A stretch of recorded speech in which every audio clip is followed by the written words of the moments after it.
garden a la carte. So today is maintenance day, and one of the things we're looking at are our papayas. If I could talk, that would help, right? So we have a female tree here.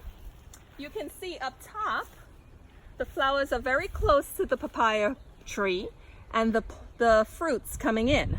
That's what we want. That's beautiful. Look at the ladybugs on there crawling around, the fruits coming in.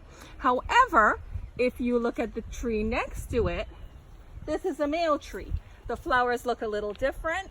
They tend to fall down a little more, but the male tree does not give us fruit. So today we're going to remove the male tree and replace it with another female so the family can have as many papayas as they would like. To do so, we're going to just cut it down and then remove it from the root. So we are going to... Are you ready? I am ready. I may even be able to just pull it out of the ground just because I want to use the machete. No. Go, Jen. Put on an angle. And before you know it, the papaya's down. That's how you do it. Woo-hoo! And Super we'll strong. replace it with a good papaya. Ta-ta! Have a great day.